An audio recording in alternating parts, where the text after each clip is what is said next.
assez spécial concernant le Maroc avec la candidature pour la Coupe du Monde 2026. Le Maroc qui sera face à 3 pays, c'est-à-dire les États-Unis, le Mexique et également le Canada. Notre plateau, et vous les avez déjà vus, Zineb El Ouari, qui est journaliste à France 24, originaire du Maroc. De temps en temps, elle chute un peu dans le ballon. Il y a également Joël Montlouis, qui ne chute plus dans le ballon, c'est fini, mais maintenant se consacre au droit du sport. Le 29 août dernier, j'avais joué. Et puis, bien sûr, lui, il a pris sa retraite déjà, c'est Valérie Hébé, ancien joueur. Je joue en vétéran, hein. Tous les dimanches. Tous les dimanches. Ouais. C'est ce qu'il faudrait que je fasse également. Et tout de suite, nous allons retrouver après ce jingle la question internaute.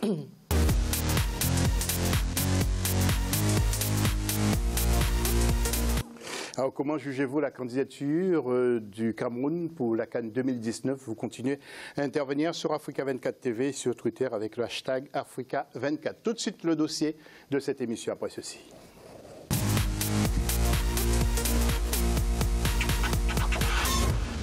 Et pour la 5e fois de son histoire, le Maroc se lance à la conquête de l'organisation d'une phase finale de la Coupe du Monde. Le royaume chérifien se dispute cette organisation avec le trio américain. On vous l'a dit, Canada, États-Unis et Mexique. Le comité d'organisation marocain a présenté son plan et sa stratégie pour gagner cette confrontation diplomatique. 14 stades et 12 villes sont indispensable pour accueillir la compétition si le Royaume est désigné comme pays hôte. Le dossier avec Ibrahima Diouma Ba.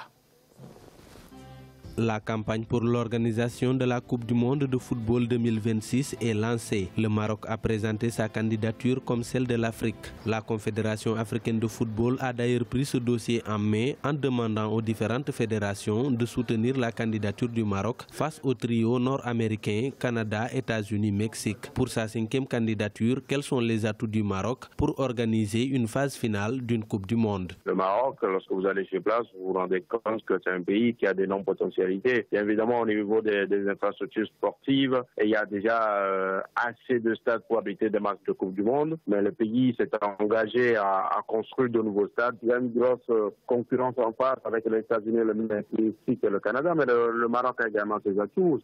Bien évidemment, le Maroc a besoin de l'appui des pays africains pour pouvoir réussir à organiser cette compétition. Le comité d'organisation marocain a présenté le 7 février les 14 stades et les 12 villes pressenties pour accueillir la compétition. À ce jour, le royaume chérifien compte 6 stades aux normes internationales et prévoit d'en construire 8 d'ici 2025. Avec plus de 11 millions de touristes accueillis en 2017, le Maroc présente des garanties sur le plan des infrastructures.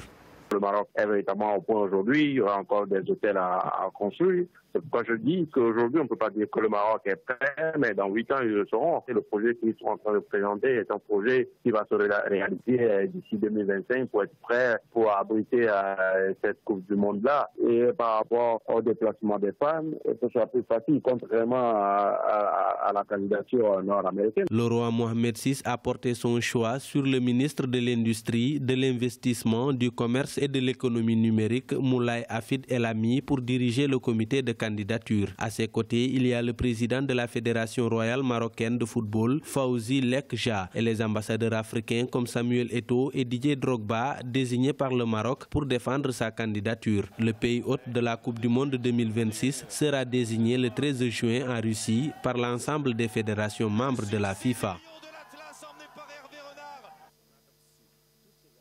Après ce sujet, nous allons tout de suite ouvrir le débat.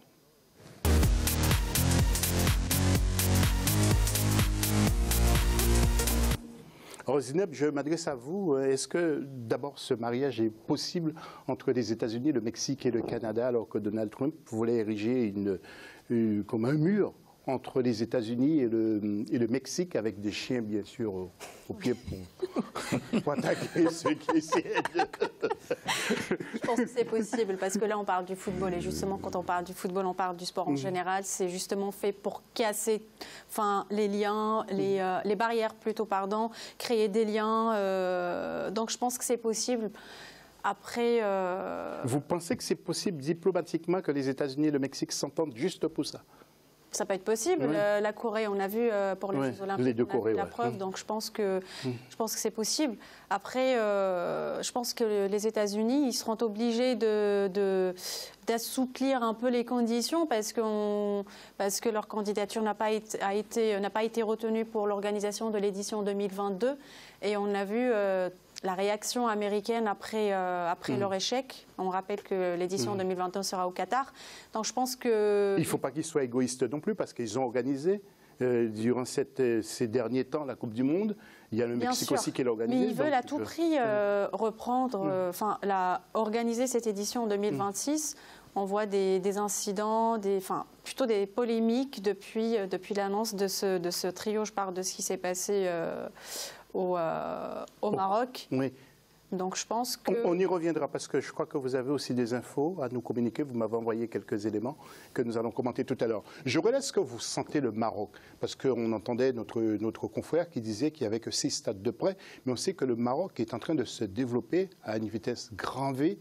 Est-ce que vous pensez que le Maroc peut être prêt et le Maroc mérite justement pour la zone Afrique, après l'Afrique du Sud bien sûr, ce mondial? Alors effectivement, par rapport aux infrastructures, on en a 6 par rapport aux 12 plus 2 réserves qu'il devrait y avoir, mais compte tenu du temps qui reste au Maroc pour pouvoir se préparer, moi j'ai aucun doute par rapport à leur candidature, d'autant qu'ils ont quand même un certain nombre d'atouts et de points forts, tels que la proximité par rapport à l'Europe. Et on sait à quel point dans tout type de compétition, et particulièrement au niveau de la Coupe du Monde, l'importance des supporters européens.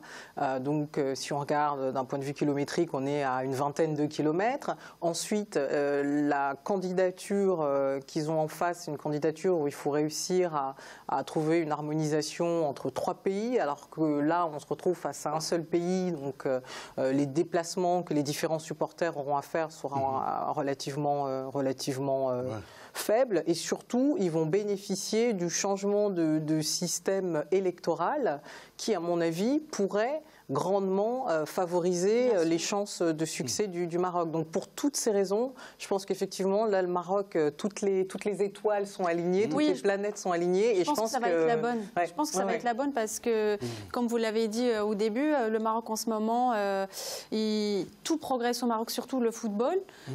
L'équipe nationale marocaine s'est qualifiée pour la Coupe du Monde 20 ans après, le WAC de Casablanca, champion d'Afrique l'année dernière. Mais la FIFA ne va pas se limiter qu'à ça. La FIFA va se limiter aussi aux infrastructures, aux moyens de déplacement, au niveau des aux hôtels aussi. Ils ont fait, il y a tout ce qu'il faut. Ils ont fait le nécessaire. C'est pas parce qu'il n'y a que des femmes sur le plateau. Je pense qu'aujourd'hui, le Maroc, il est vraiment prêt. J'écoute avant de réagir. J'essaie juste de finir ma phrase. Je pense que le Maroc, cette fois-ci, je sens que c'est la bonne pour le Maroc. Je ne suis pas là en train de défendre mon pays, mais de dire... Non, je dis les choses parce qu'on sent qu'il y a un vrai travail de fond au Maroc au niveau du football, au niveau du sport, les infrastructures. C'est vrai qu'il n'y a pas assez de stades, mais ils ont largement le temps pour en construire. On parle du travail du nouveau président de la fédération marocaine, M. Fawzi Kja, qui fait un vrai travail. On le sent. Le championnat du Maroc est devenu professionnel depuis 4 ou 5 saisons maintenant. Il y a des joueurs du Maroc. Je parle de la révélation de Ayoub El Kaabi. L'équipe nationale composée des locaux, ils ont remporté le CHAN. Je pense que cette fois-ci, c'est le Maroc, et on sent qu'il y a une volonté. Oui.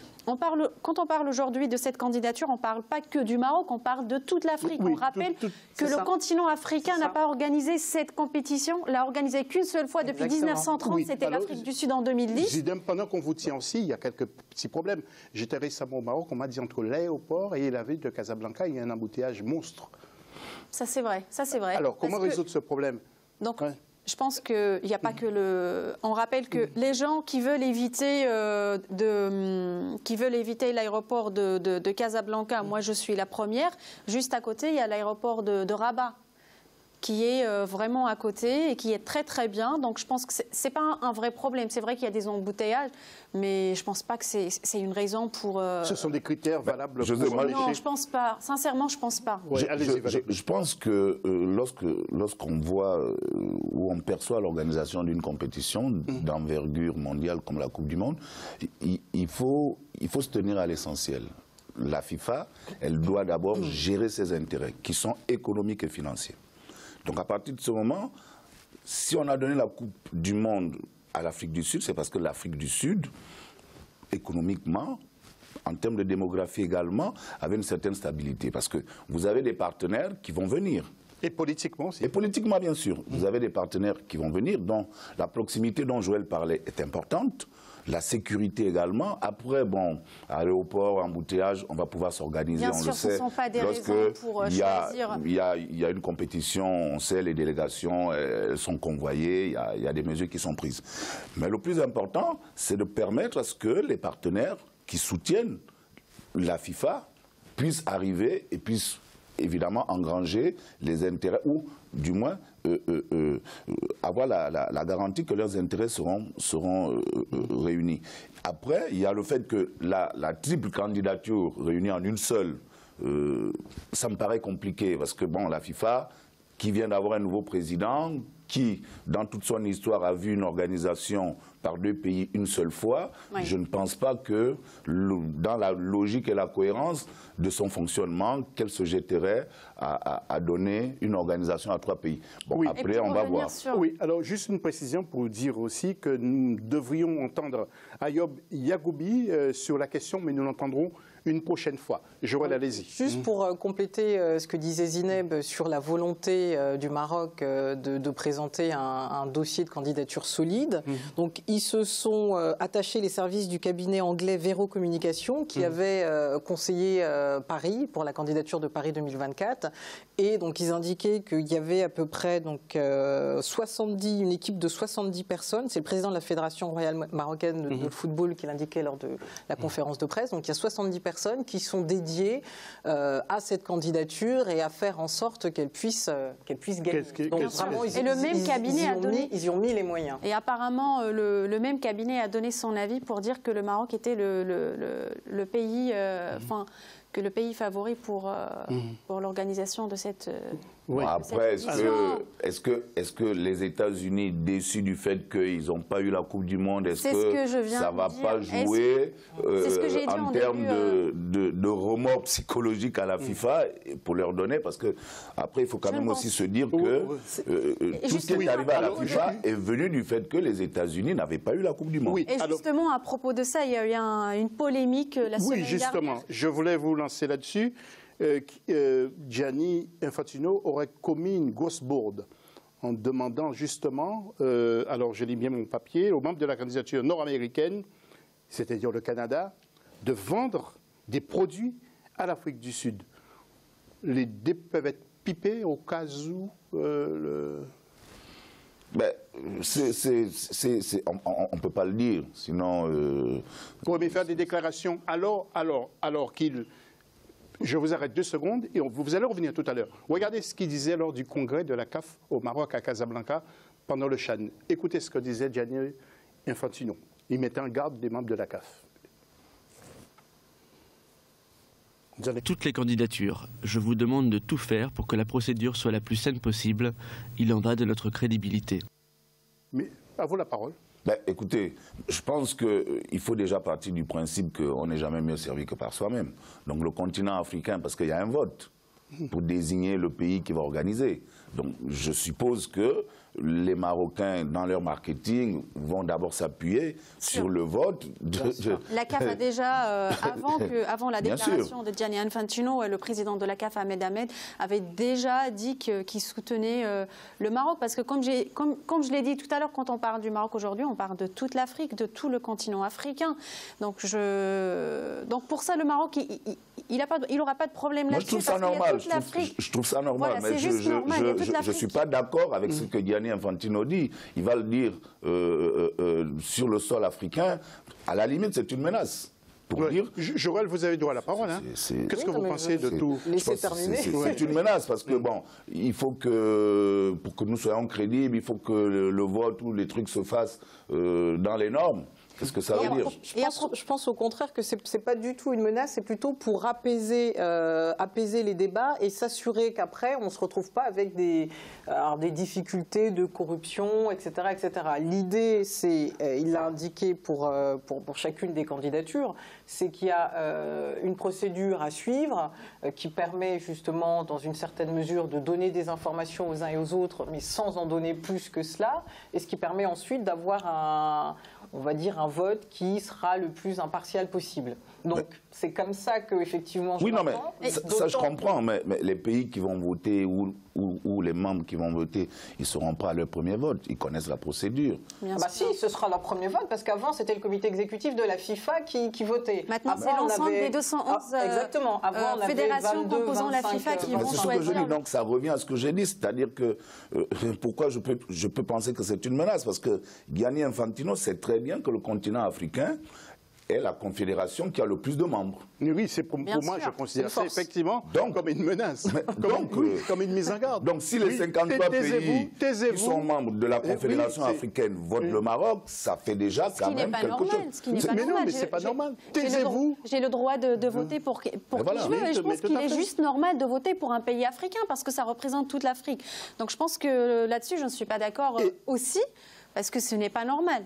Et Zineb, je pense que certains pays d'Europe ont intérêt aussi à s'aligner sur le Maroc. Ah bah bien sûr. C'est sûr. Bien sûr, évidemment.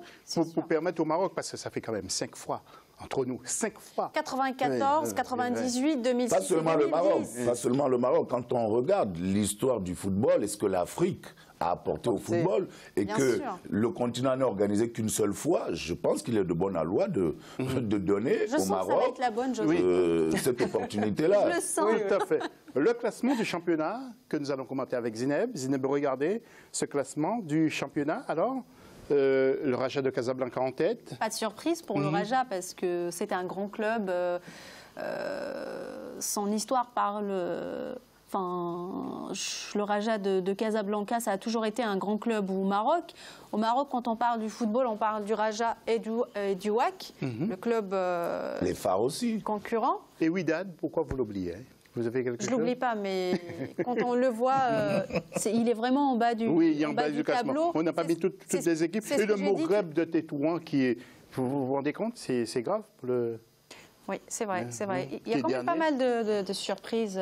C'est surtout, moi, ce qui me surprend quand même, c'est l'absence du WAC, parce que, comme je l'ai dit tout à l'heure, on peut s'attendre à tout avec cette équipe, avec ce club, parce que ils ont brillé en 2017 ils sont champions d'Afrique. Et puis au niveau national, c'est juste la cata. Oui, ils ont complètement disparu des radars. Mais comme vous l'avez dit, vous l'avez souligné lors de votre précédente intervention, c'est-à-dire qu'ils payent une certaine... L'entraîneur est parti, le club est un peu en désarroi, alors qu'on pouvait penser que rehausser du fait qu'ils aient gagné la Champions League, oui, bien sûr, qu'ils allaient quand même se maintenir à ce niveau-là. Donc je pense qu'il n'y a pas de surprise. Hein. Voilà. Eh bien, c'est sur ce mot de la fin que nous allons terminer la deuxième partie de cette émission. On se retrouve tout à l'heure pour parler de l'Europe et bien sûr des Africains qui évoluent un peu partout dans le monde. À tout à l'heure.